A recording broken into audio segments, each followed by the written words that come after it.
The manhwa opens with a girl lies in bed, staring silently at the ceiling. She keeps staring for a while longer before sitting upright and clutching her head. Internally, she screams, thinking about how she still isn't used to the fact that she's possessed a character in a novel who's doomed to die soon. Just 2 years ago, it had been an ordinary day, and she was simply coming home from work. She was an ordinary woman named Lee Soo-yeon. As she took off her shoes, she complained about how tired she was. Then, she noticed that something had updated on her phone. A few moments later, she was lying in bed, excited to read the newest chapter of her favorite novel. Humming happily to herself, she scrolled through the story. The final battle was taking place. The novel she was reading was a fantasy story about a woman's revenge. The main character was named Renee Delahame, whose sister had been killed by her lover, the Emperor. Her entire family and estate had been destroyed as well, so to avenge them, she changed her identity and secretly entered the palace. While living there, she waited patiently for her chance to kill the Emperor, but she eventually discovered the cruel suffering her sister endured in the palace. She also witnessed the Empire's deep corruption and would later rise as the leader of a rebellion. Our modern-day protagonist was now reading the climax, the final confrontation between Renee and the Emperor.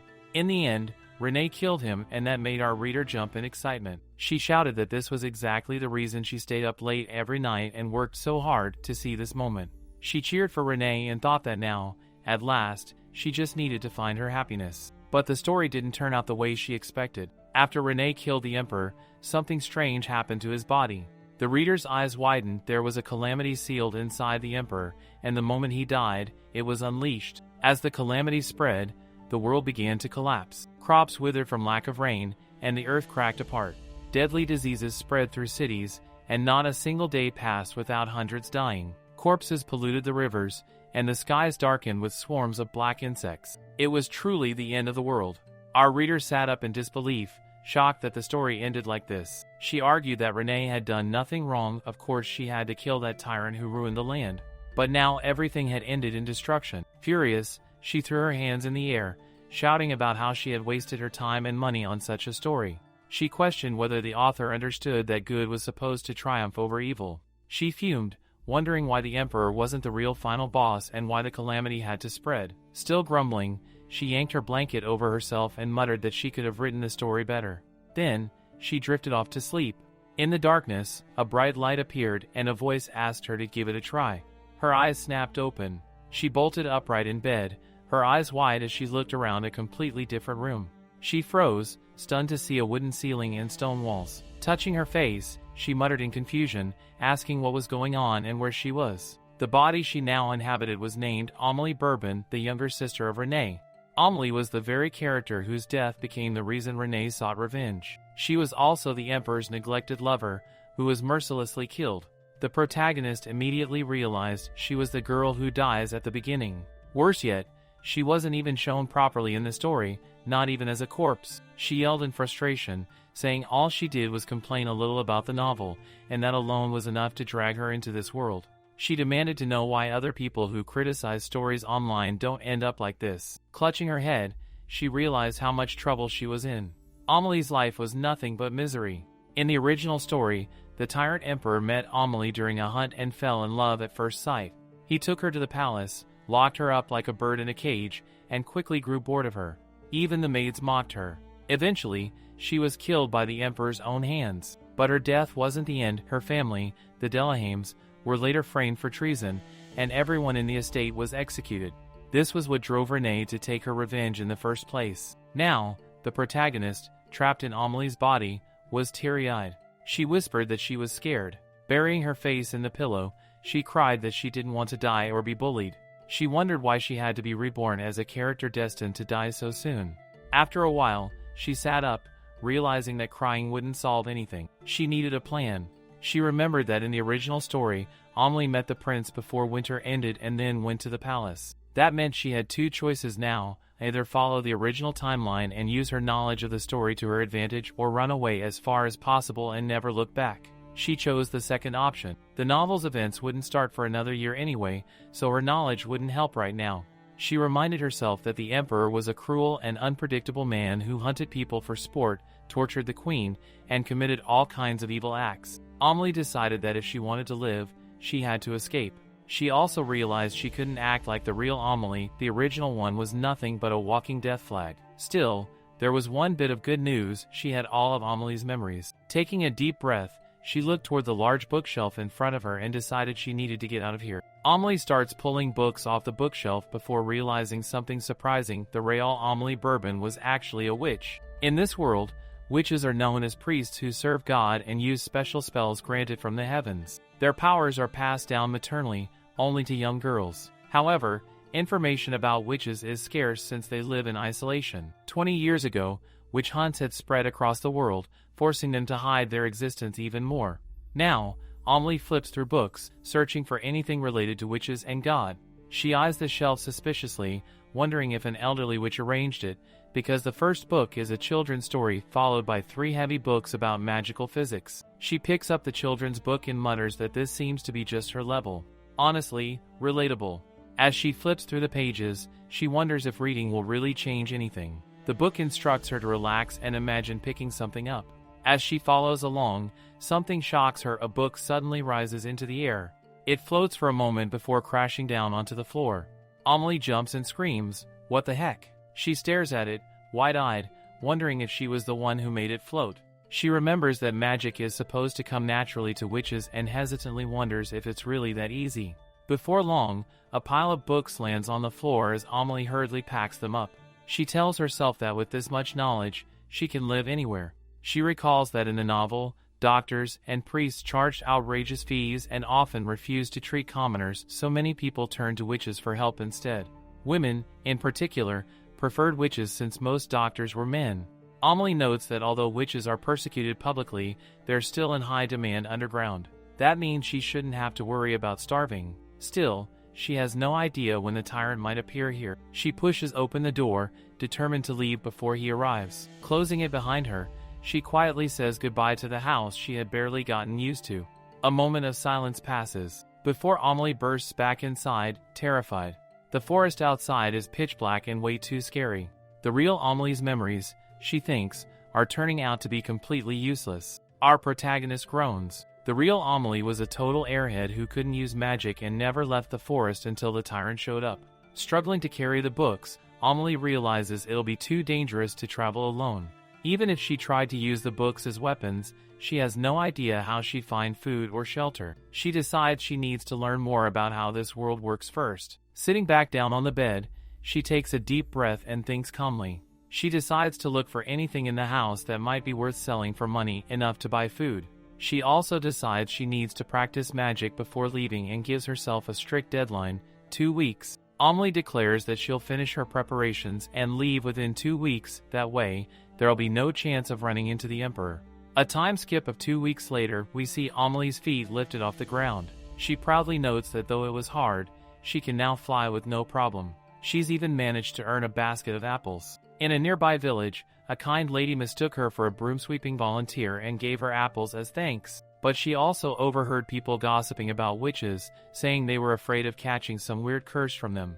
Back home, Amelie slams the door shut and pouts, muttering that those people don't even know what they're talking about. Over the past 2 weeks, she's mastered basic magic, including psychokinesis, which lets her move things without touching them. She's also learned transformation magic and how to make medicine. Amelie has now fully accepted that she is Amelie Bourbon. As she washes her face, she remembers how she used to get startled by her reflection but eventually got used to it. She then stares at a bucket, wondering if she should tell her family that she's leaving. She also remembers that, if her memory is right, the Emperor should be somewhere near the woods right now. Her family is close by too, and she doesn't want to disappear without saying anything, especially since she knows how much Renee loves her little sister. In her previous life, our protagonist had no family. She never knew her parents. When she was young, she had been found wandering the streets alone before someone took her to the police. Since no one could find her parents, she was sent to a facility where she was raised and given a name. Because of that, whenever she read the novel, she could deeply relate to Renee's longing to protect her family. Amelie dries her face with a towel and mutters that she'll just visit them for a bit before leaving. She imagines showing off her new magic, moving boulders, transforming, and proving that she can take care of herself so they won't worry. She ties her hair back and wonders if her family will let her go if she shows them she's capable. That would be much better than just sending a letter. Now fully prepared, Amelie takes a deep breath, determined to finish everything on a high note. Cool wind blows through the sky as we see Amelie flying on her broom before she shouts, "Wah!" She has arrived at her Count Father's land, which she notes looks big and cozy. As she steps off the broom, she groans about how much her butt hurts. She then looks at the door and tells herself to just greet them and leave.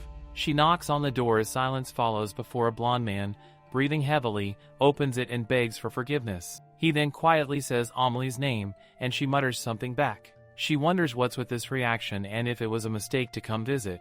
The man then tells her that father was actually expecting someone else. Just then, a blonde woman also notices Amelie is there, and Amelie realizes that this is Renee Delahame. Amelie also thinks the same thing as she bows and says she came to say hello. As Amelie speaks, the pair cover their faces in shock at the fact that Amelie came to visit them. This makes Amelie say, in confusion. Her father then calls her name as he rushes in to give her a hug. He cries, saying he can't believe she came home and that he's so happy. He also says he was so worried after leaving her in a shed, while Amelie struggles to breathe because of his tight hug. Renee then pulls him aside, telling him to let her breathe and that they should listen to what Amelie has to say. He agrees, saying Renee is right, and apologizes to Amelie, explaining that it's just because he was so happy to see her. Amelie wonders to herself if the Count was always like this, since the memories she has of him are of a dignified gentleman, not this soft puppy. He then takes her hand and tells her to come inside for now as there's much to talk about. He asks if she has eaten yet and says it would be nice if they all ate together. He also points out that of all times to visit, she came when they were expecting a guest. As she looks at her family's faces, she wonders why they seem so nervous about this guest and who it could be. Amelie then thinks this must be really bad timing and tells them she'll just come back later, but her father grabs her and says it's fine and not to worry. He tells her to just stay in her room for a bit, as the guest will only be here for a day, so there's no chance she'll run into him.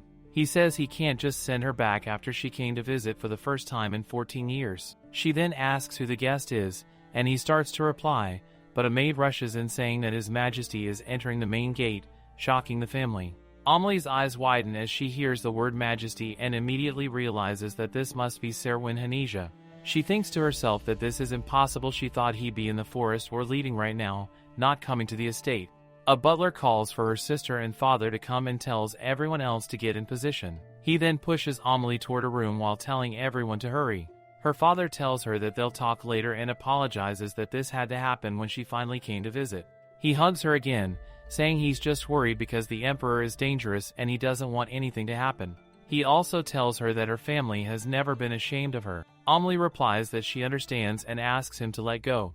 When Amelie left the estate, she took her mother's name and, on paper, is not part of the estate or nobility. She decides that there's no point in drawing attention, especially around the Emperor. She starts to run quickly to the room. As she reaches the door, she grabs the handle but realizes it's locked and that she might be in trouble. She wonders what to do just as the door slowly opens for the Emperor. She notices there's nowhere to hide except a plant pot beside her. An idea suddenly clicks in her mind as magic begins to swirl around her feet. A poof sound is heard as a white cloud appears. Feathers fall to the floor, revealing that Amelie has turned into a bird. Suddenly, it's announced that His Majesty has arrived as his shadow spreads across the room floor. As he slowly steps inside, we see Amelie as a nervous bird, wondering if she'll be discovered. Renee and the father both bow nervously as the cruel Emperor stares at them. Her father greets the Emperor, calls him Count Delahame. The Emperor informs him that he would not come here without bringing a gift before dropping a bag to the floor. This utterly shocks Renee and the father as they see blood seeping out of the bag.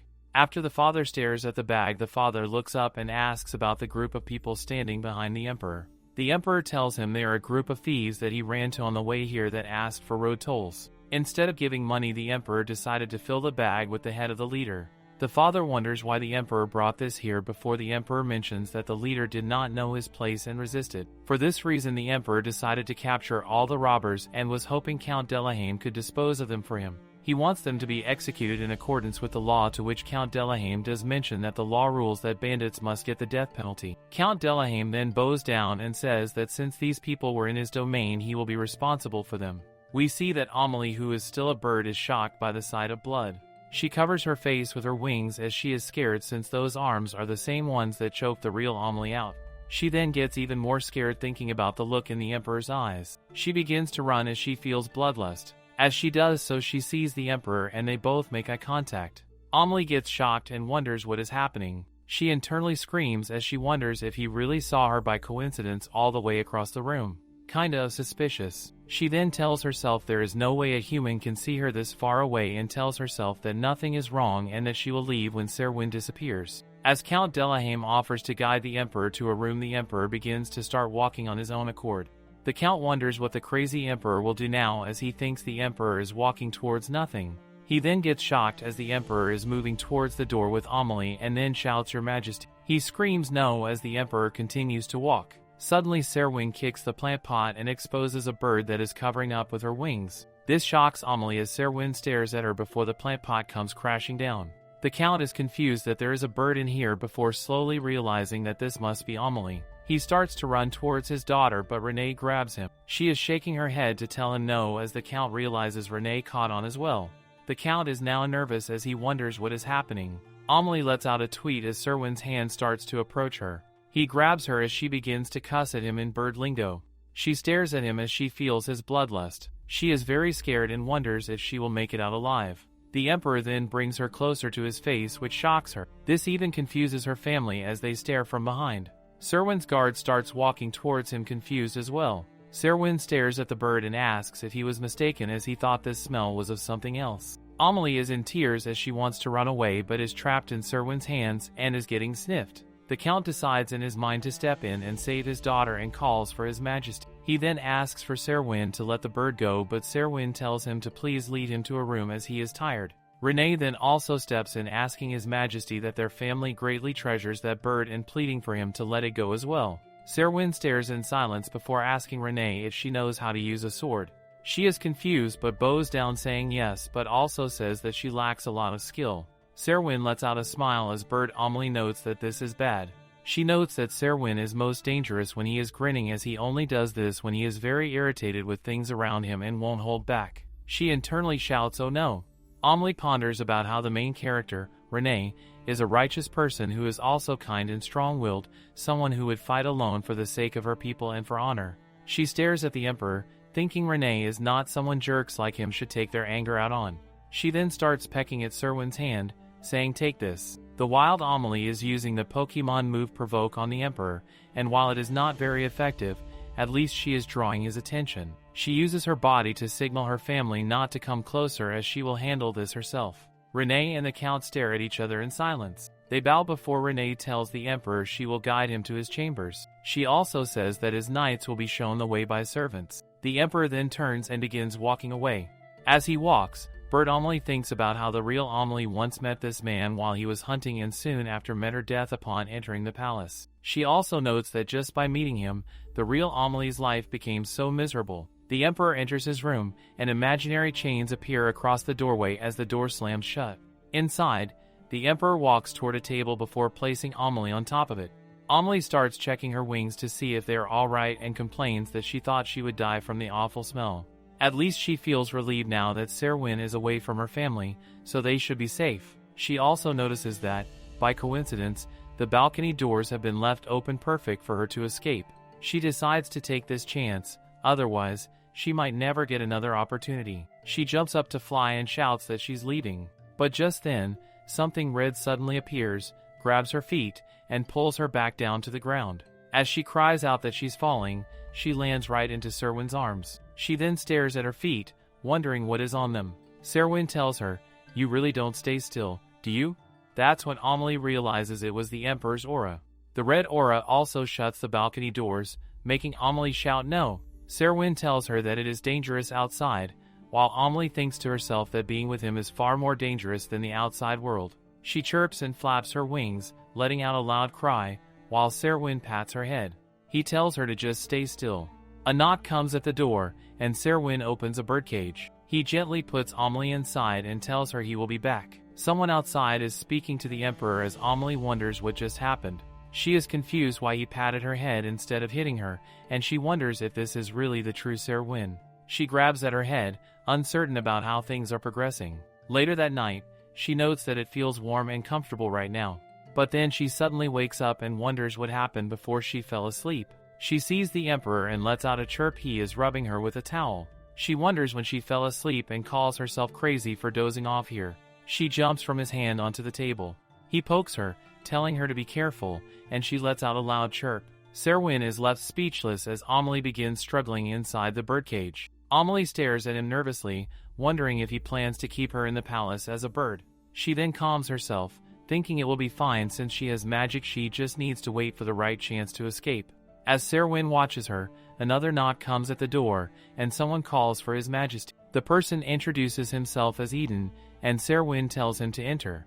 Eden comes in and tells the Emperor that the knights have been ordered to stay in their respective rooms. He also says that Sir Chad has been told to return, and asks if the Emperor wants to hear Chad's report before leaving. Serwin says he does, and that they will have to wait for Chad to arrive. Eden replies that he understands. Amelie is confused that Serwin sent someone to investigate the Count, since in the novel Serwin was only supposed to be focused on hunting at this point.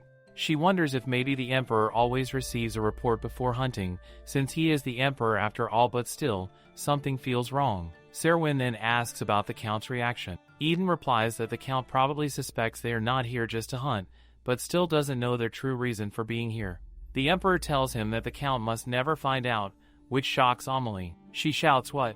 as she realizes the Emperor actually has a different objective and is not here to hunt at all, meaning events are happening differently from how the novel originally went.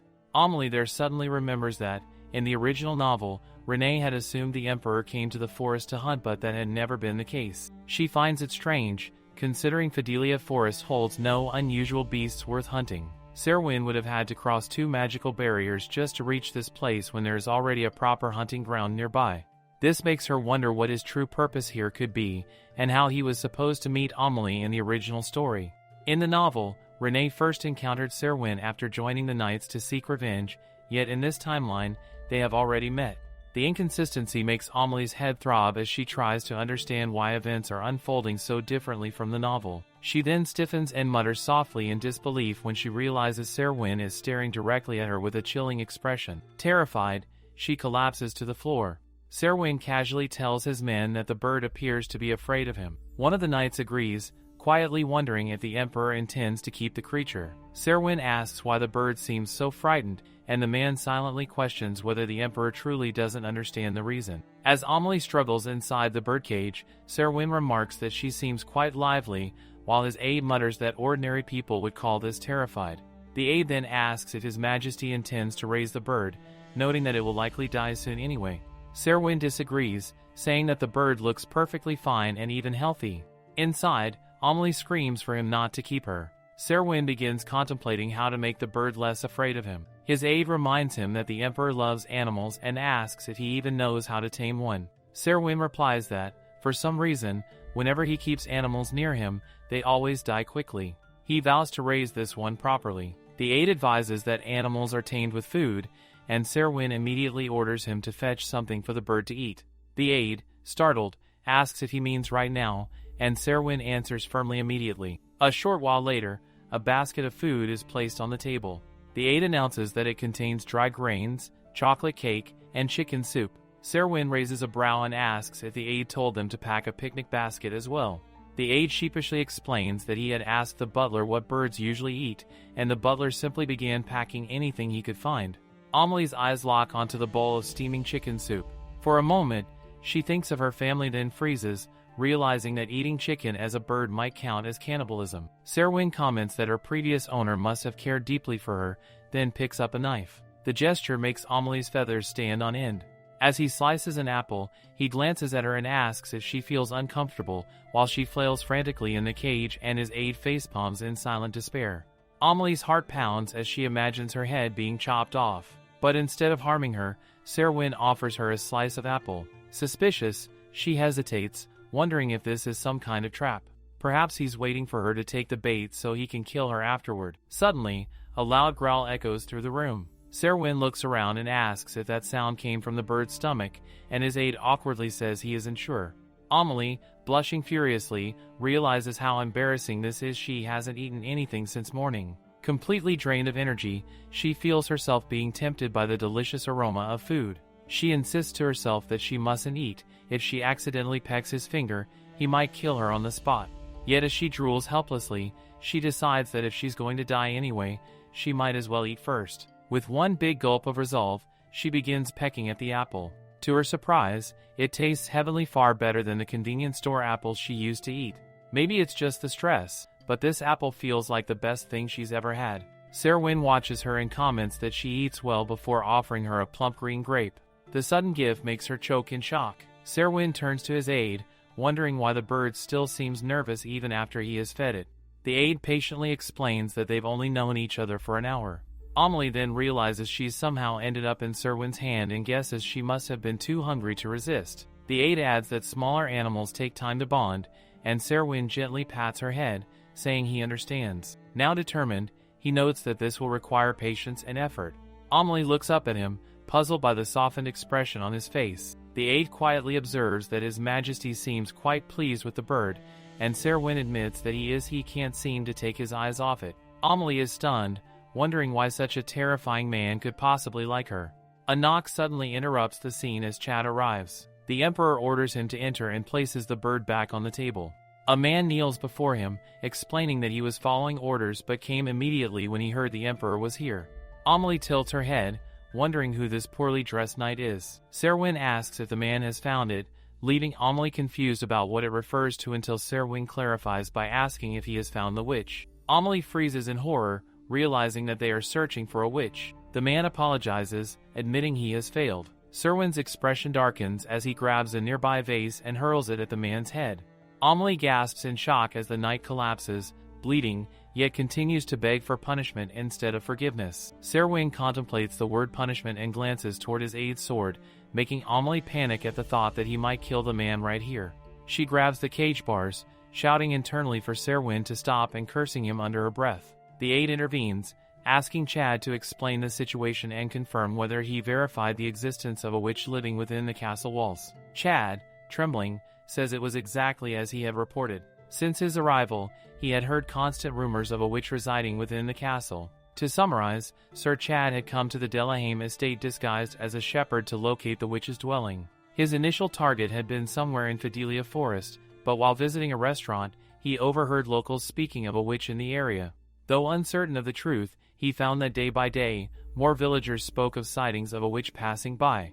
Because the Delahame kingdom, unlike the capital, is far more accepting of witches, it seemed plausible that one could be living openly among the people rather than hiding deep within the woods. For this reason, Sir Chad changed his focus and began searching within the castle borders. He adds that reliable information on witches is nearly impossible to obtain since witches are notoriously aloof and distrustful of strangers. Amelie's stomach sinks as she realizes her repeated trips in and out of town may have caused this entire situation. Renee isn't supposed to meet the Emperor yet, and she certainly didn't expect a knight to be here searching for her. Serwin demands to know if Chad found nothing, and when the knight admits failure again, Serwin coldly orders him to go to the village and find the witch's location or end up a corpse. Amelie is horrified by the Emperor's cruelty. Chad promises to live up to expectations this time and repeatedly thanks His Majesty, even as blood trickles down his face. The aide takes hold of Chad and assures the Emperor that he will handle him personally before leading him out.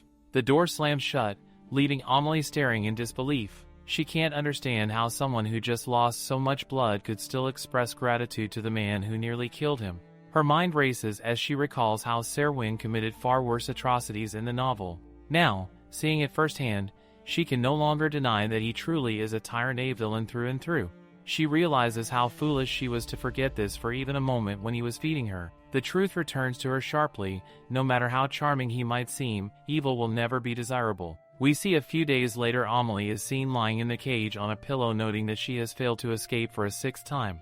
As she lays dejected, she recalls in the past wishing to be reincarnated as an animal but does not want to have to watch people get hurt.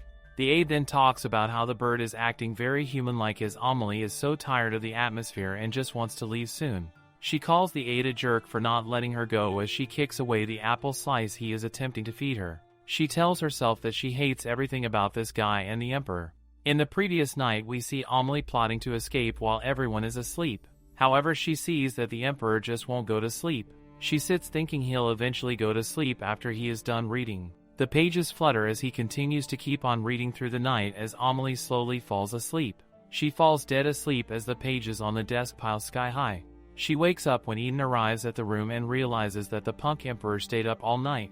She wonders why he didn't just go to the imperial palace if he had so much work and chose to stay with her instead. She then decides to just go back to sleep then. Eden, who turns out to be the head of the Imperial Knights, asks if she is asleep. He is clearly annoyed that he came here on a secret mission with Serwyn but ended up peeling chestnuts for a bird. He notes that the bird is cute, but there is nothing special about it. As he sits and stares at her sleep, he notes that the Emperor generally avoids creatures that are small and weak like her. A slam can be heard as His Majesty rushes in the room asking about the bird.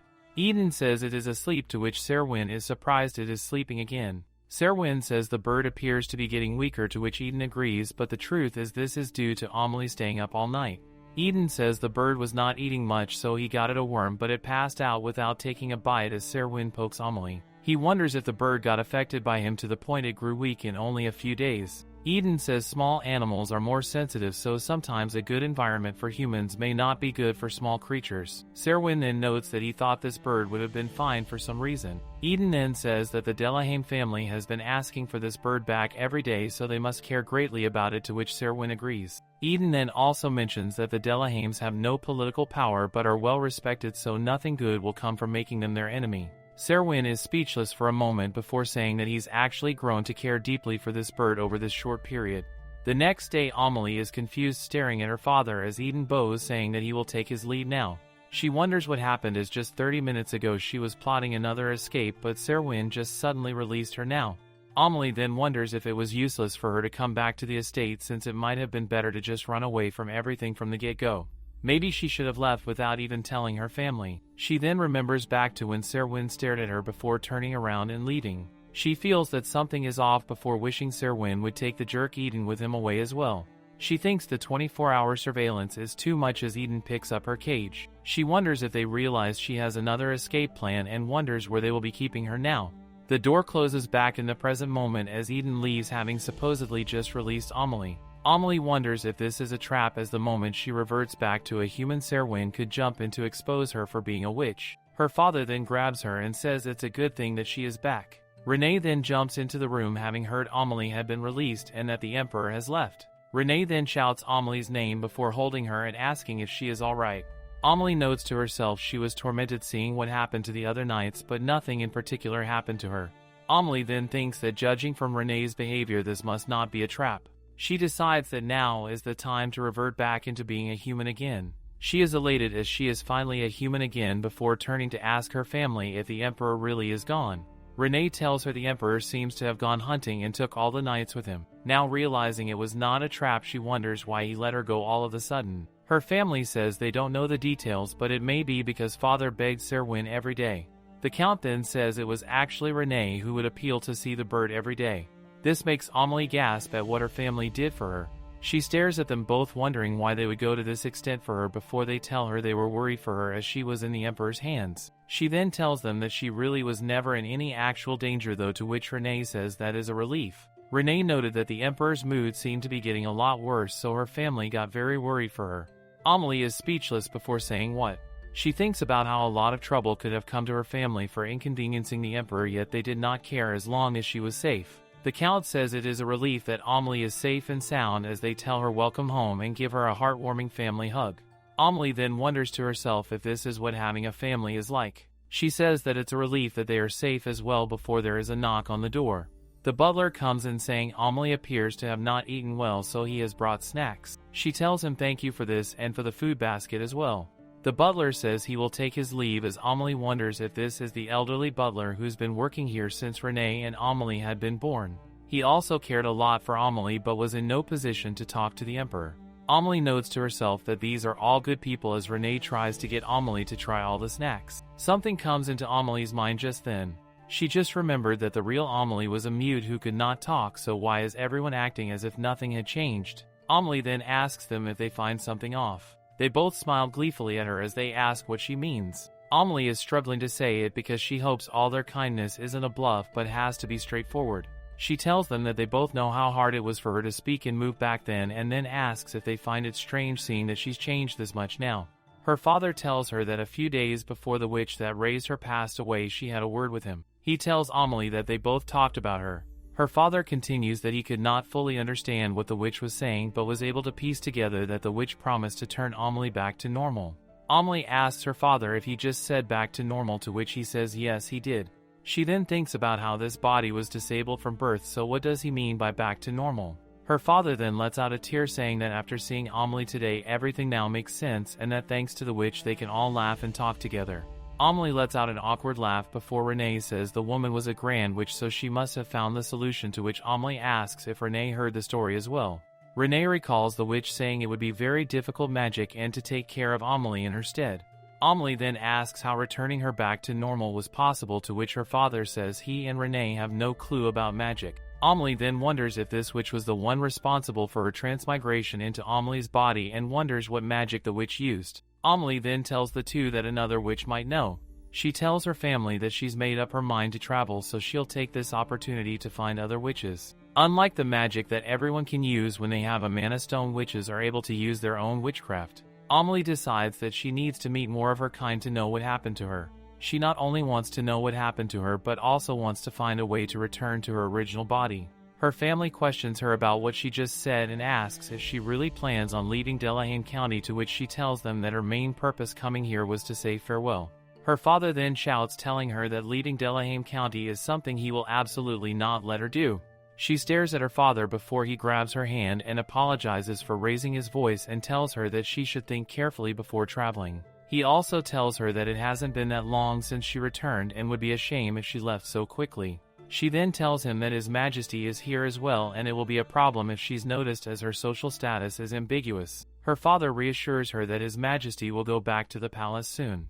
Renee also tells Amelie that she does not need to rush and that Renee herself wants to spend more time with Amelie before sending her off. Renee continues that the estate is large, so avoiding His Majesty will not be too hard. Amelie notes that her family is not wrong and that the knights are probably monitoring the sky as well, especially since they know that witches are capable of flight. She notes that it's not possible to escape by broom with the surveillance, and as a bird she'd have no stamina and move around very conspicuously. All is to say, she decides to hide out here until His Majesty leaves and tells her family that. They both are overjoyed as they tell her this is a great idea. She wonders to herself if she has been too anxious lately and tells herself that things should end up fine. The next day we see Amelie and Renee going out for a walk, as Renee tells Amelie to have lunch over there, to which Amelie joyfully tells her okay. Renee says that Amelie must be really hungry as she places down the food basket, to which Amelie says of course. Amelie notes that she is so exhausted due to Renee making her try on so many dresses. Renee asks Amelie how she could be tired already, as Renee has waited for this opportunity for so long. Renee asks Amelie if Amelie knows how happy she is to be with her and spend time together like this. Amelie then is shocked at the assortment of food and tea on the table. Renee says she told the kitchen staff to prepare this for their walk, to which Amelie says she really likes it. Amelie says the food here is the best, as Renee smiles in silence. As Amelie munches on a pastry, Renee begins to talk about Amelie's plan to travel. She asks if Amelie still plans to go, to which Amelie says yes. Renee says that if Amelie planned to leave due to His Majesty, Renee thinks that Amelie does not have to go at all. This shocks Amelie, as she did not realize that her motive was that obvious. Renee says she could tell from the way Amelie was acting and that she understands her reaction considering what happened with the Emperor. Renee says the Emperor will leave soon and asks why Amelie can't just avoid him like she is doing now. Amelie then tells Renee she is still worried about things and also kind of wants to take this opportunity to find other witches as well. She also tells Renee that she can use magic now, so Renee should not worry about it being dangerous, to which Renee says that is exactly why her family is concerned. Renee asks if Amelie remembers the witch hunt 20 years ago and how at that same time the regent transferred his power to His Majesty. Amelie tells herself that she knows this as the witch that raised her told her, and she read about it in the novel. Side note, but the witch that raised her is referred to as grandmother in the story. During that time period there was an old witch living in Delahane, which was far from the capital. This witch cared and tended to the people here, making many citizens indebted to her. However, other regions did not feel the same way about her, as many people are against witches, especially those that live closer to the capital. Amelie shouts that people need witches, especially the commoners who reluctantly go to witches because doctors and priests refuse to help them. Renee then asks Amelie how she thinks the nobles feel about witches, since they already have money and wealth to get things like doctors. Amelie sits in silence before Renee says her family is not saying she can't go, but they are suggesting she take time to prepare. Renee continues that Amelie should study a bit more about the world before going. She then tells her that after researching, if Amelie still has not changed her mind, she is free to leave. Renee also mentions that the places the Emperor can go to is limited, so it will be easy to avoid him. Amelie tells Renee that she is right before suddenly having a strange feeling about all this. She tells Renee that they should clean up and go for now, as Renee asks Amelie what is wrong. She tells her that she suddenly had a strange feeling and that they should never ignore a witch's instinct. A chill runs up Amelie's spine as she feels something coming before instantly poofing into a bird again. Renee holds Amelie before asking Amelie what she is doing. Just then someone asks if that is the bird's name, and Renee turns to see the Emperor riding in on a horse. He then says, so the bird's name is Amelie. Serwin has gotten off the horse as Renee tells him yes, that the bird's name is Amelie. As she holds Amelie, she asks what brings him here. He says that he was coming back after a hunt and this path is connected to the woods. He then says something about a scent as Renee asks if he left his guards to get her first, to which the Emperor says that's right as he walks right by Renee. Amelie notes that he came here alone all of a sudden and it seems like he's looking for something. She also notes that it doesn't seem like he has seen her original form yet. He then turns around and directly stares at Bird Amelie. He then reaches his hands out with an open palm. Amelie wonders what he is doing and if he is trying to get her to come to him, to which Amelie decides to turn as she does not want to. He then scarily calls for Amelie to come here, which causes her to finally agree to fly over as Renee stands shocked. She lands softly on his finger as he then proceeds to bring her closer to his nose, which annoys Amelie. She mentions that he is always eager to smell her and wonders if there is an important reason why he does so. He then tells her that the smell was definitely coming from her this time and the last time as well. He also mentions that it disappears whenever she lands on his hand. He tells her that she looks to have gotten well, as Amelie notes that he himself looks tired. He then ushers her to eat a seed while Renee looks disgusted by this scene. Later she asks Amelie what was that. Renee asks Amelie why the Emperor treats her like a pet and mentions that dressing her up to be pretty turned out to be a waste as she is in bird form. Amelie notes to herself that the Emperor returned to the manor ahead of them, so she must stay like this to hide her identity. Renee then apologizes to Amelie as despite being a swordmaster she could not sense him coming. Amelie then tries to tell Renee not to worry as she rubs Renee's face to comfort her. Amelie then thinks about that ominous feeling she felt and how it had never been this intense. As Renee walks back, Amelie thinks she probably just paid too much attention to it and decides to continue cheering Renee up. After the final meeting they had that day, Serwin has now secluded himself as he has become ill. Amelie has been roaming around the manor freely lately, as Serwin would always stay in his room, not even letting doctors in. But then Amelie sees Delahaim and Fidelia Forrest and wonders if this is a dream as a flame blazes. She stares and wonders why Delahaim is in flames as her heart begins to pound loudly. She turns around to see the villagers all on the floor and notes that this is terrible. She wonders what is happening before seeing Serwin standing in the distance. She notes that this is the Emperor as he turns his head around. She steps back as she wonders why he is here and why he is killing people. She thought the future had changed before Serwin let out an evil smirk, which caused Amelie to flinch before Serwin says, "There you are." He reaches his hands out as she runs away, screaming that this is not Serwin. She grabs the blanket next to her as she jolts upright in bed. Renee asks if Amelie is alright because she heard screaming before her father rushes in the room as well, asking what's wrong.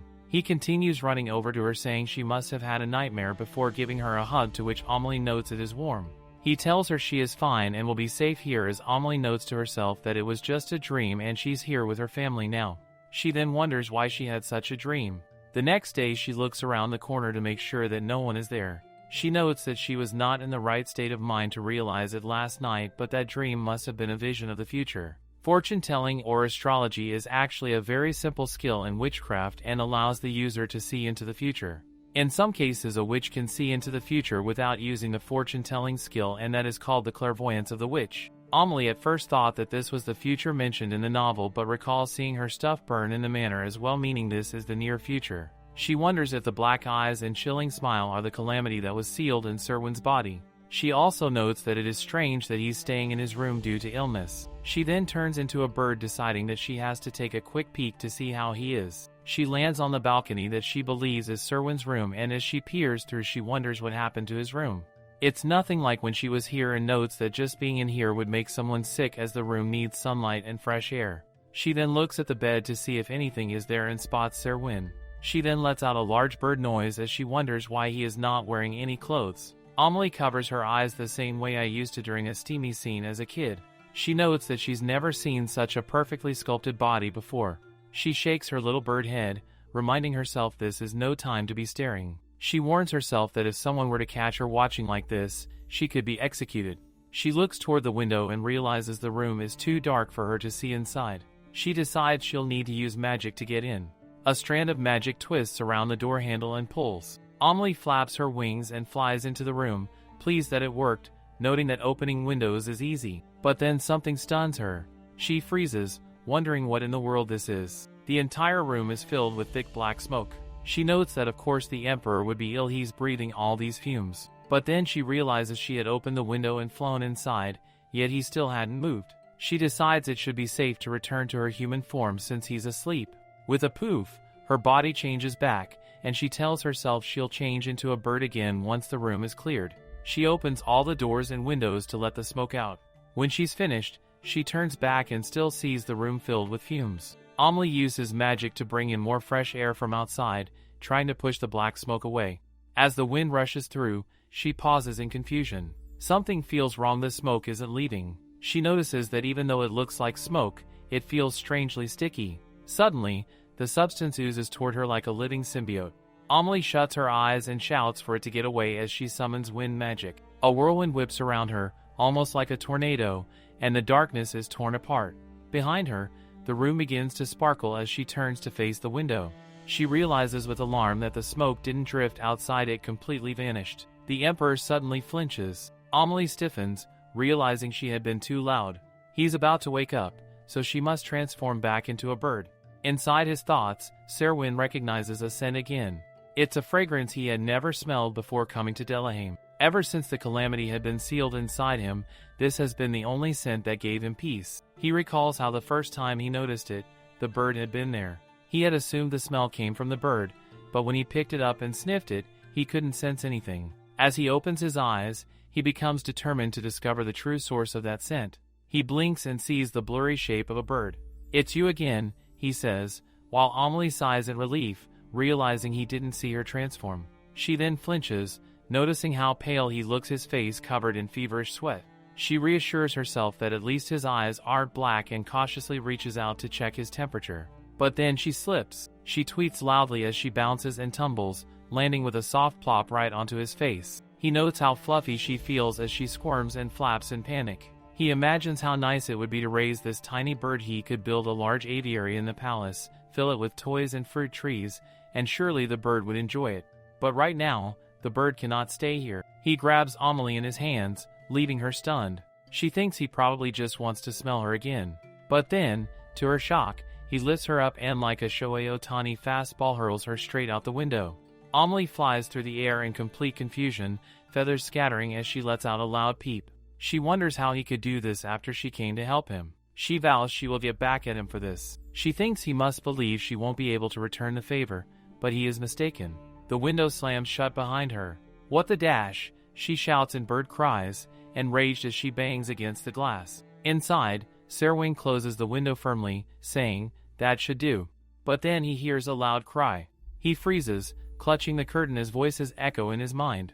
His eyes widen in horror as he looks down and sees the image of a dead bird on the floor.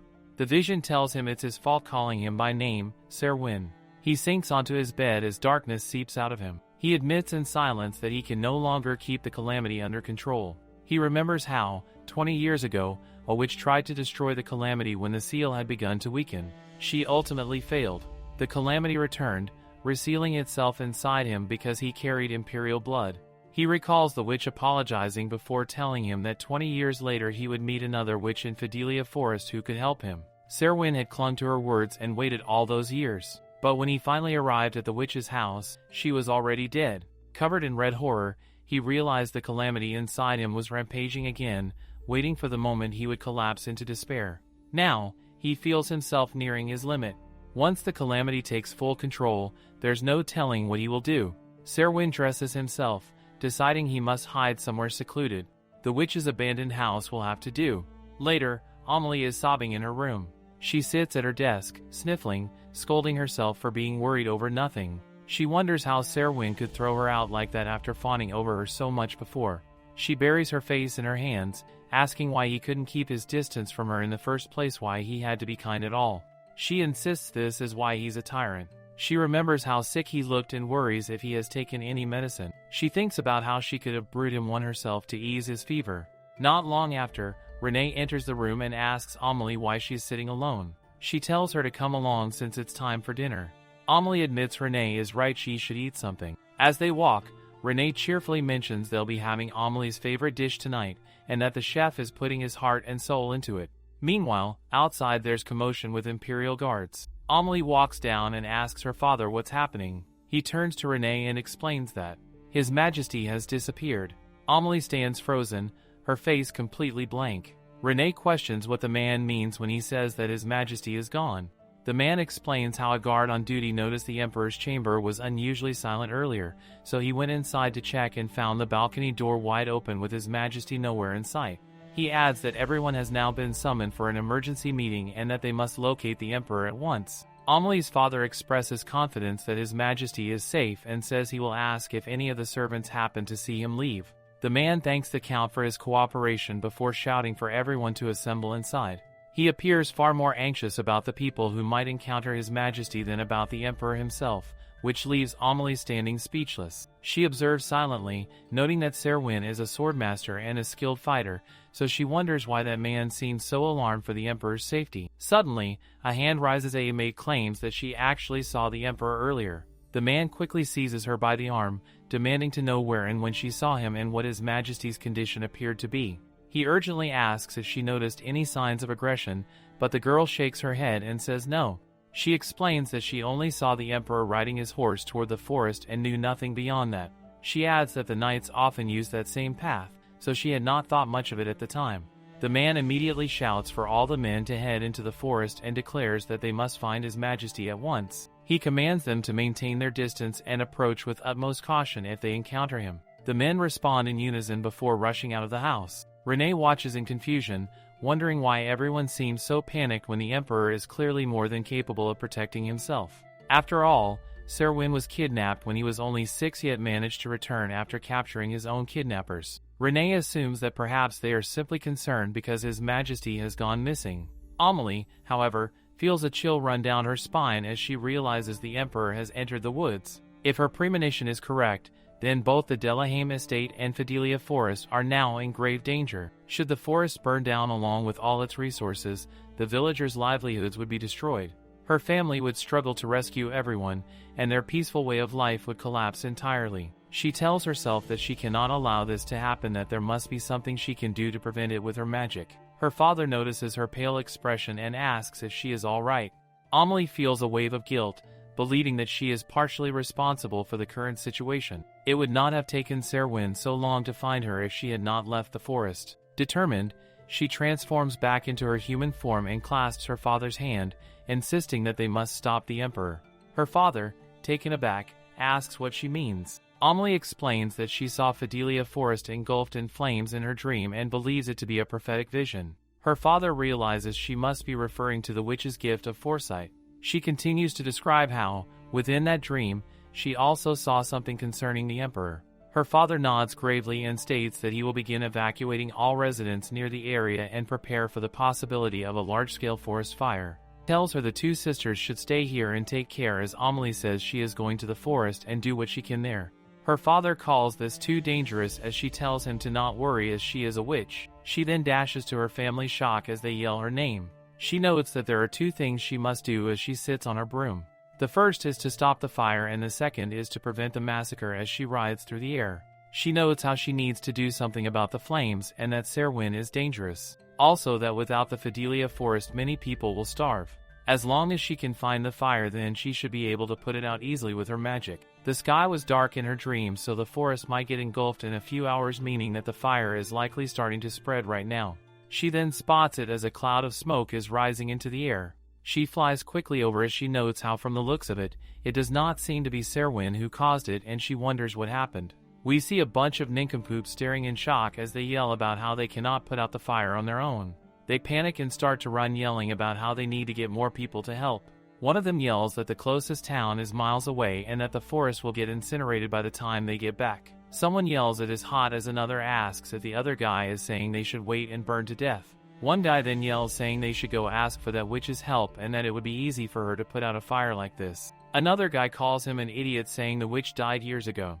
He argues that there was another witch apart from the granny named Amelie or something. One guy says they cannot as he heard she is too dumb and cannot do anything. The man then seems stunned as he wonders what they are supposed to do now. Amelie then arrives asking what they are doing just standing there. She splashes water down as the men yell what was that and if it was water. One of them yells to look as the fire has been put out. Amelie then calls the 5 of them as she stands on her broom and they mention how it's that witch. She then acts like Smokey the Bear as she questions if they know they are not supposed to light fires in the forest and that cooking here is forbidden. They try to make an excuse, but she then points to the pot near them and tells them to save it. She notes it is obvious what had happened and that they were hanging out, and with the town being so far they tried to make something to eat. This is why they were panicking when the fire started to spread. They then all bow saying they are sorry and will never do it again and to have mercy on them. She lets out a breath as she asks if they realize that they all almost died today. She notes how bad it would have been had she not made it here in time. Especially since these guys would have gone to the witch's house for help without knowing that a murderer would be there waiting to kill them. She is sure that this is why there were so many bodies in front of the house and why the fire spread in her dream. She tells the 5 that if this ever happens again that one of them should go tell the town about the fire so that Delahame's lord can help them. They say yes and that they will make sure to do that. They then start to speak about how she is very different from the rumors. She asks what rumors as the other men whack him asking if he is stupid or something. They all yell thanks to her and that they live in peace thanks to her along with the other witches that protect this forest for generations. She is confused as they continue to cheer and call her a beautiful witch. She turns, saying to beware of fires and to head home already and to make sure to tell the night watchman to not enter the forest tonight either. They say yes and thank you as she says farewell. She covers her pouty face blushing as they yell they love her and to take care. She then notes to herself how still despite this she was glad she mustered up the courage to come here. If I learned anything from this, it's that only Amelie can prevent forest fires. Later we see the wind blow some leaves as she glances around noting how she has dealt with the fire and now has to find Serwyn. She then looks off into the distance as she thinks about the house and how it should be around here somewhere. She gulps as she notes how she bets Serwyn is in the yard as we get to see an image of him. She steps on the ground as she wishes she could see the house from above. She also notes how it would be hard for her to undo the spells Granny witch placed to ward people off in case a witch hunt happened. As she looks around she notes how the sun is going down and all, but it should not be this dark. Also, why is it so quiet here? She notes she is almost there as something causes her to flinch. She covers her mouth as she notes how it smells like something is rotting as her eyes then open wide. She notes how the house is now covered in what looks like smoke. She notes how it was not dark due to the sun being down but actually due to the smoke. She reaches her hand out as she wonders where the Emperor is. She looks around a tree as she notes how she does not have a choice right now as it would be bad if he discovered she is a witch. She then notices that there is something in the smoke. She wonders if that is a person as her body shudders. She stumbles back as she wonders why anyone would be here before bumping and tripping on something. She crashes back into the ground as she yells. She is then alarmed as some darkness seeps in the air. She looks and sees a dead deer on the floor. She notes how it's like the deer is getting eaten by the back smoke. She wonders if this could be the calamity that is beginning to spread. She then recalls how the calamity is a being that consumes everything and would eventually destroy the world. This must be it right here. She then wonders why the calamity has been released already and if the Emperor might already be dead. She then stands firm as she notes this is not possible due to how slowly the calamity is spreading. The novel has specifically mentioned that it would spread powerfully and rapidly. She notes that this must be a passing occurrence and maybe the seal on the calamity has weakened. She decides to first try and make the smoke go away as she did in the Emperor's chamber, and although he might find out she's a witch, that is not what's important right now.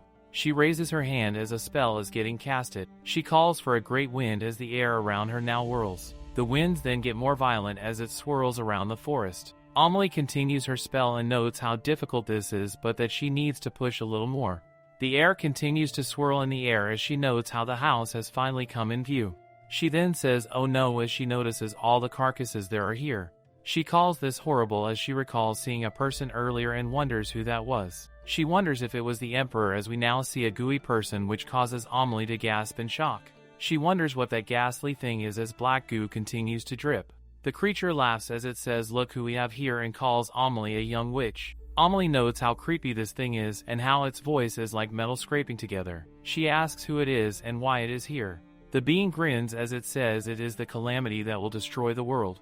The creature then mentions how it is sure Amelie knows exactly who it is. Amelie covers her mouth as this is the calamity. She notes how the smoke is now crawling on the ground like goo.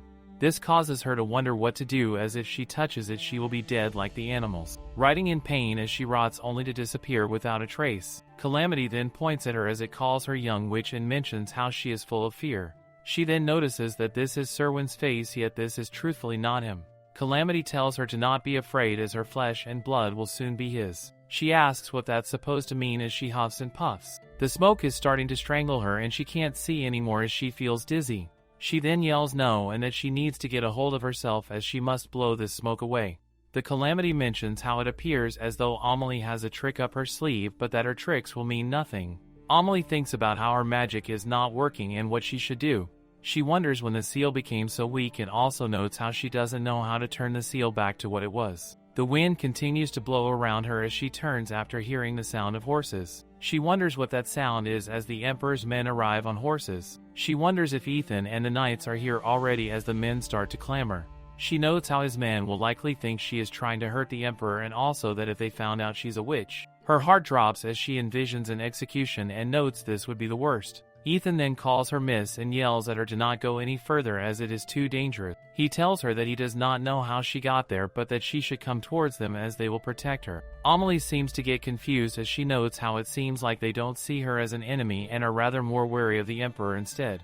She wonders if this has happened to them before then. She then realizes this must mean they know how to fight this thing then, and notes how there should be a solution before spotting her sister. Her sister calls her name as Amelie wonders what her sister is even doing here. Calamity then smirks and points while noting how this is what Amelie cares about. It tells her to watch carefully as the smoke then starts to move towards Renee.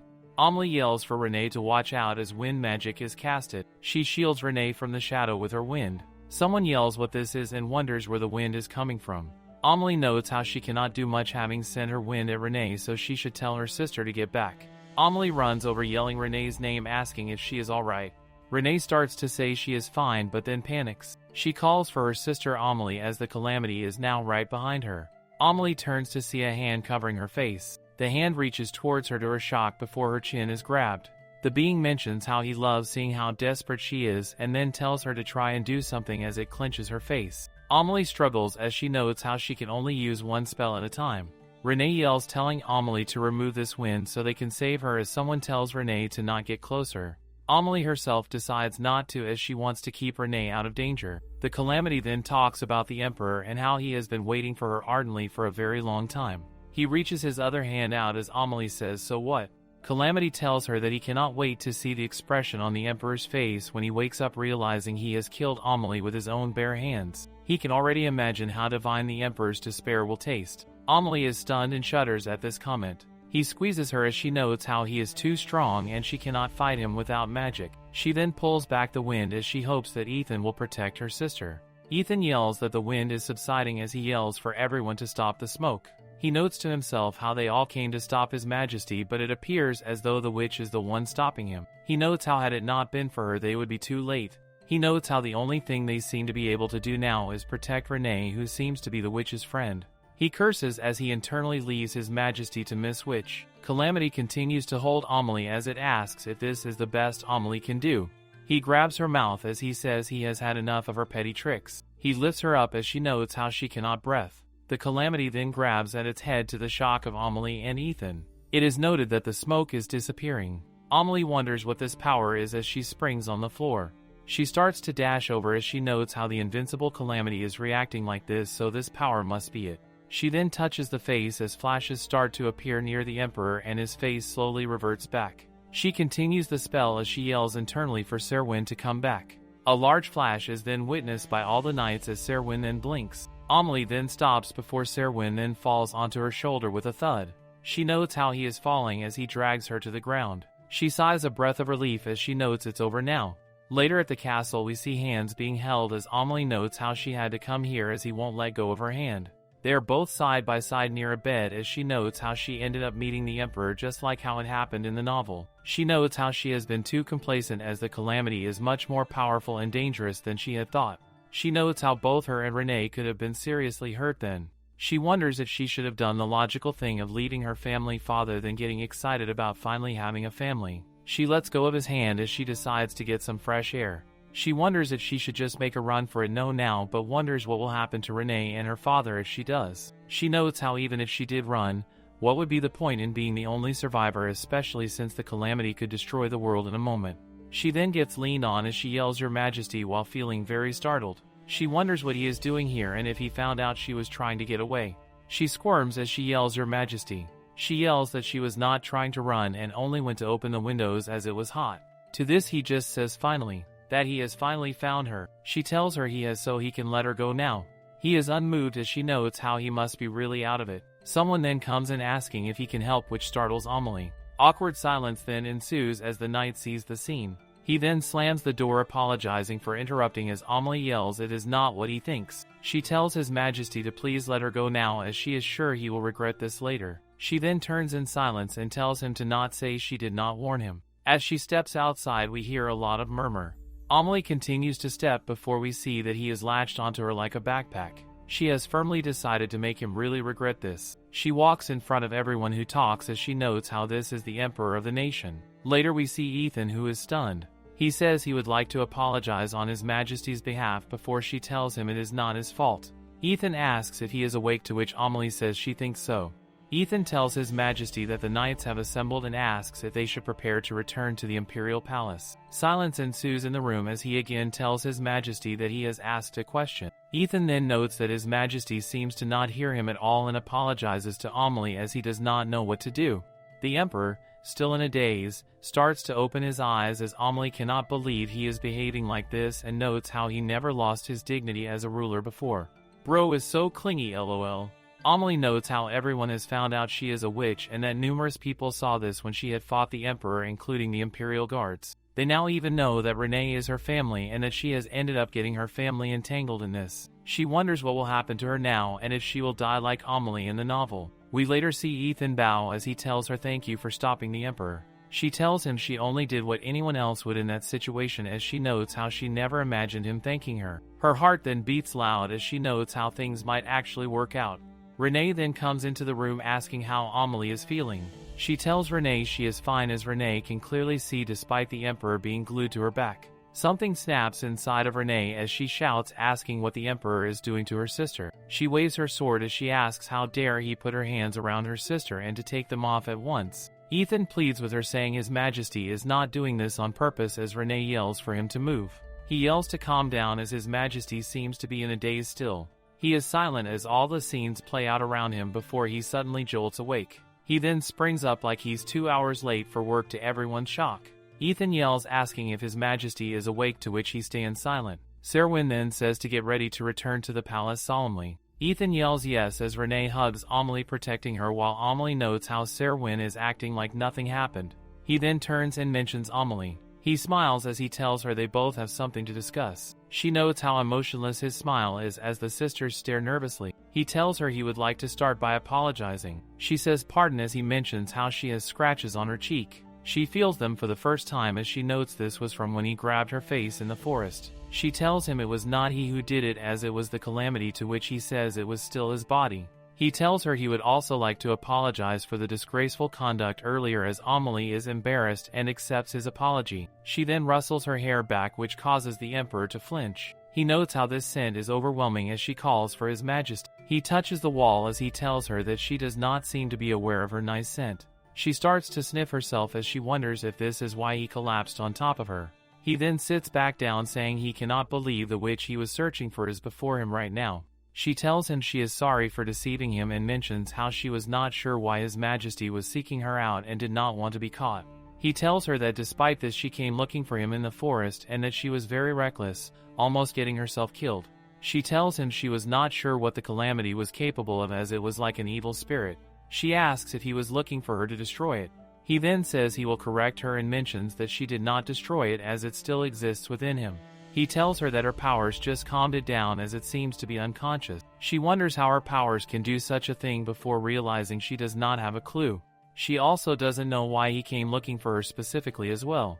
He tells her he was told by the person who sealed the calamity in him to find a witch in the Fidelia forest 20 years later. Amelie asks if that is it and if he really came here just due to that. He tells her he had no choice and mentions how they will talk on the way back as the Imperial Palace is far. She tells him to wait as she has not agreed to that yet and to not decide things on his own. He tells her she decided to not run no and that he had assumed she already made her mind. He notes how she seems to really care for her family. Despite not looking alike, she seems quite close to them. Amelie grits her teeth to this as she notes how it's like he's reading her mind and wonders how he knew her father was the Count. She clenches her clothes as she says fine and will help him defeat the calamity but for a price. She points and says to promise a fair reward with guarantees of status and safety. She will not go if he does not agree. He agrees as she then extends her hand and mentions how they seem to be on the same boat. She tells him she will help him if he protects her. He is silent before he then says he promises. Later in the night, Amelie made a difficult decision of telling Renee about the calamity and other events in the novel under the guise of having foreseen it in a dream. Renee yells about how Amelie is going with the Emperor. She says no and mentions how dangerous it is and different it is from here. Amelie says the Emperor promised to protect her and that things will not go like they did in her premonition. She tells Renee she is going there to prevent it as Renee says she wants to come and protect Amelie as well and will not let Amelie go by herself. Amelie tells Renee she can't as she internally notes how many people in the Imperial Palace are prejudiced against witches, so she cannot let them know she is related to Delahaim House. Renee asks if Amelie will see father, to which Amelie says sorry and that she does not think she can go if she sees him. She notes how he probably won't let her go if he knows anyways before Renee hugs Amelie. She tells Amelie to leave father to her and to just take care of herself. Amelie thanks Renee as the carriage rattles off. Renee internally notes how Amelie puts herself in harm's way to protect Renee so Amelie can have it her way this time. This does not mean, however, that Renee will let Amelie shoulder the burden on her own. She tells her little sister to wait as she will be right behind her. Birds tweet as the sun rises and a man yells to stop. He says they will rest for a while as Amelie notes how sitting for hours on end is tiring. She wonders when they will eat and who she should ask as the only people she knows are Serwyn and Ethan. She then turns her eyes as she stares at Serwyn's scary sight and wonders why he is staring and if she did something wrong. She wonders if he has something to say to her, but he turns and leaves. She notes how he was much nicer when she was a bird and wonders why she treats humans and animals so differently. Someone then yells to Sir Rowan that it is not catching fire as Rowan says there is not enough airflow. Amelie listens and wondering if they are cooking something. She sees them bicker as she notes how they seem to have trouble with lighting a fire, which is something she can do with a flick of a finger. She notes how if they can't cook they might have to settle with having only water. She walks over saying excuse. She mentions how they seem to have trouble with fire and asks if she can take a look. He asks if she wants to help them and one of them says by all means. Rowan starts to say they should handle it on their own before Amelie then starts a strong blaze like Zuko. She yells that it was too strong before asking if this will suffice. The chef's eyes beam as he asks if she can control fire. She tells him yes and she just boosted the flames, but the wind made it stronger so she brought it down. He tells her it's perfect and that with fire like this he can make anything and how he's always had trouble with getting the right temperature. She tells him she is glad to help as Rowan stares quietly. Later the wind blows as Amelie grabs her belly and says she is so full. She recalls being offered a lot as she notes how she may have eaten too much but that it was good. Someone tells her to stop right there as Rowan says listen witch. He tells her to not start getting any ideas as she looks over. She seems shocked and confused at this pea-brain. Chapter Amelie flinches at this comment as the man starts to run his mouth again. He mentions how just because His Majesty and the knights like her that does not mean everyone feels the same way. He mentions how if it were him he would have gotten rid of someone as dangerous as her. He mentions how she should be grateful as he cannot disobey His Majesty's order and tells her to not pull any funny business. As he stomps away, Amelie wonders what was with that guy. She notes how even Serwyn has not mentioned a thing about her using magic and wonders if that guy is saying she should not have helped. She also notes how on top of that he threatened her as well. Later we see someone ask Miss Witch what she is doing here. It is Sir Chad who seems surprised she knows who he is. She mentions how they met several times in His Majesty's room as he calls it embarrassing that he forgot. She notes to herself how it seems as though his wound from that night is yet to heal. Chad tells her he brought her things as she notices her luggage. She notes how the blue one is not hers as Chad said Lady Renee sent it to Amelie. Amelie says she sees as she thinks of her sister. Chad then says he'll put them in her luggage as she tells him that is fine as he has hurt his head. He tells her it is alright and that if she had appeared any later then he would have lost it anyways. Either way he's glad he got to keep it, which makes Amelie dumbfounded at why he's laughing. He tells her he is kidding and that he holds no ill will to witches. He mentions how when he was young he used to have a friend who was a witch in his village. He mentions telling people in the capital about it, which made many angry at him and refused to listen. This made him sad as Amelie asks if people in the capital are still hostile to witches. She asks if witch hunts still happen, to which Chad says no, since His Majesty banned them. He says people will not prosecute her for this and the worst thing that they can do is talk behind her back and do petty things. Amelie mentions how Sir Rowan has been watching and threatening her as Chad asks about it. He then apologizes on Rowan's behalf as he tells her a knight should not be driven by personal feelings and mentions how Rowan is young with lots to learn. He tells Amelie to be rest assured as there is nothing to worry about. He says that many, including himself, know why she is here and are thankful for that. He says that if Rowan keeps bothering her then he will let Captain Ethan know. He then also mentions that if Rowan is rude ever again she can feel free to let him have it as Amelie asks if that is really true. He tells her of course. He tells her he will leave now as he has a lot of other stuff to move as Amelie says wait. She tells him to take this potion as appreciation. One is to apply to the head and the other is to drink. He thanks her as he mentions how he was worried if he'd make it to the capital with this wound. She notes how His Majesty seems hard on his men as Chad says it's because His Majesty cannot afford to leave the palace for too long. Chad says the potion is amazing and the best he's ever used. He recalls the one his childhood friend made was painful as Amelie says it was made by someone very skilled. Internally she thanks Granny Witch. She asks Chad if his friend is still in the village, to which Chad says she went into hiding and that he's sure she's living far away now. Amelie says she sees as steps can be seen. Ethan asks if the horse has enough water yet and tells his men to be fully prepared. He notes everything looks in order as he then thinks there's still the Rowan issue. He notes this will be a pain to deal with, but it'd be bad if Lady Amelie comes to hate them due to Rowan. Ethan notes how it would be nice if His Majesty comforted Amelie rather than loiter around her. He mentions how this is exactly why he once suggested His Majesty go get some dating experience. Chad asks the captain if anything else is needed, to which Ethan says no, especially with Chad's head injury and all. Chad asks what head injury, which leaves Ethan puzzled. All the men talk about how the bandages are off with no wound and ask if a wizard helped him or something. They all touch his head, talking about how it healed as he mentions it was Amelie's potion. He says it did not leave a scar as the others call this amazing and want a favor as well. The dirtbag, who is yet to know his place, walks in asking if they are sure there are no side effects. He asks if Chad is sure he fully healed as he says he saw smoke and foam come out of it earlier. He asks if they are being too careless with an outsider and questions how such a potion could exist. Someone's hand then appears with red lines around it. The idiot's neck is grabbed and then yanked to the ground like a dog. Serwyn asks who asked for his opinion while holding his chin. The idiot says that if His Majesty wishes to punish him he will gladly oblige as his loyalty remains. Serwyn smirks as he calls this dog unloyal. Serwyn tells this waste of oxygen that he already made it clear Amelie was dear to him and to treat her with respect. He squeezes the dirty face as the idiot yells for forgiveness. A thud occurs as someone calls for His Majesty. Ethan says it is his duty to keep the knights in check and that he should be blamed for this and to have mercy.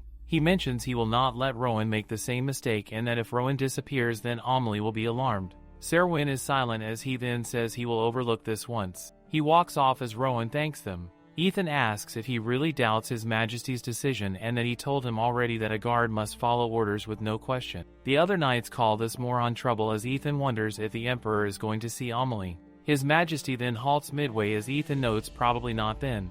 His Majesty then inhales as Ethan then asks for him to go see her. He mentions that she is likely distraught so His Majesty can take this time to bond with her. His Majesty says he does not want to bond with her, which causes Ethan to question this. He asks if Ethan can smell this as Ethan asks what he is referring to. He tells Ethan it is like someone wrapping him in a soft blanket and lighting a fireplace. A comforting and warm scent. Ethan asks if this is a good thing, to which His Majesty says it makes his head numb and feel weak. It makes him drowsy and not able to think straight. Ethan notes how despite this His Majesty does not seem to want to distance himself from her and tells him to approach her first. He tells His Majesty to think of her as a pet bird if he feels uncomfortable due to her being human now. He mentions how His Majesty treasured her plenty then. His Majesty is silent as the wind blows by. He thinks deeply about the idea of thinking of her as a bird. Bro is probably thinking about getting a good sniff again or something. Or maybe chucking her out the window like Putin's enemies. Steps can be heard in the dark forest as we see Amelie glancing around. She notes how they will be arriving at the palace soon and how she might want to practice her magic beforehand. She did not want to do this during the day as people would stare and decided to do it in this secluded area. She decided to try and morph into an eagle or deer this time. Or at least some other majestic land animal. She does not want to turn into a tiny bird again and wants this transformation to be majestic. The results are the same however. She flaps her wings in frustration saying not this form again. She notes how she should have been able to change into anything she wanted and not this fluff ball again. She decides to not give up and just practice before something grabs her feet. She is then pulled as she gives out one loud bird tweet. She then lands down on top of a hand. It is the Emperor who mentions how he told her not to run as she turns and wonders why he keeps doing that. He continues to ask if she forgot their promise and reminds her that she was the one who said they're on the same boat. She wonders what he just said while stunned as she then transforms right in front of him. She stands in front asking who said she was running and shouts about how she did not transform into a bird to run.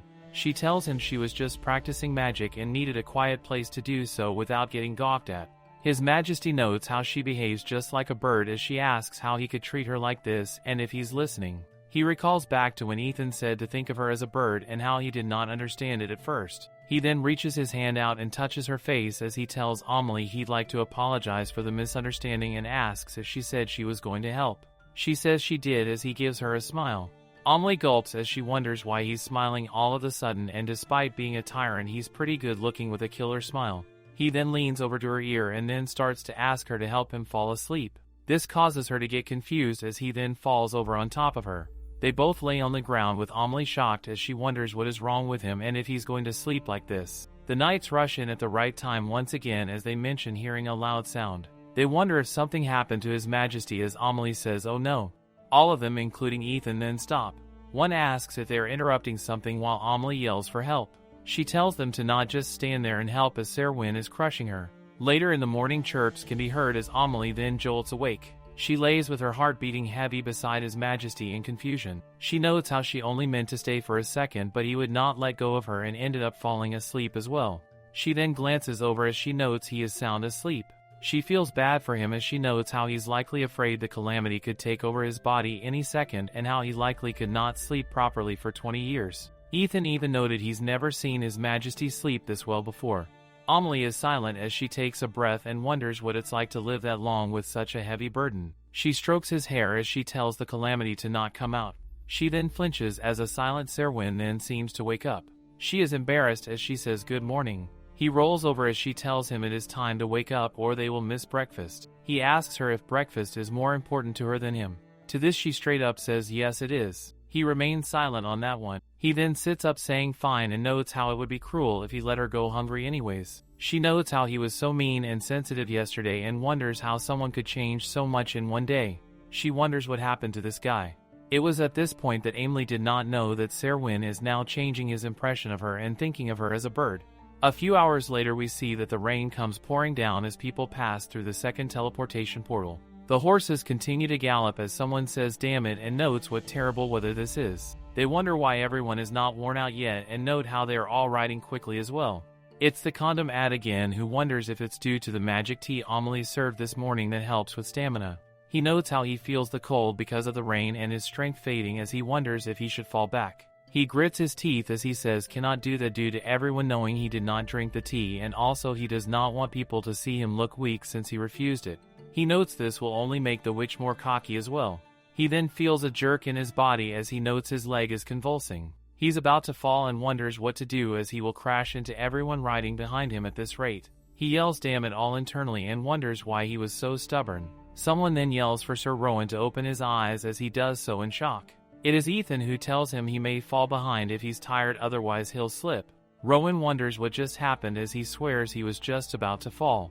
He then notices that his horse is floating in the air and wonders if this is it. Before glancing over to see Amelie who is looking outside her carriage. She looks away hoping he won't get mad at her using magic as he wonders if the witch saved him. He sits in the rain silent before noting how this was someone His Majesty was desperately looking for. Despite that she is still a witch and that when he was younger, he had seen what the witches did when they fought back against the witch hunt. The knights were the ones fighting them, but innocent civilians died as well. Many had lost their family and possessions. He and his sister in particular lost their family and their homes. He notes how he cannot believe that a witch like her rescued him. He continues to watch silently as he says, "Damn it. The castle is now in view as we have arrived."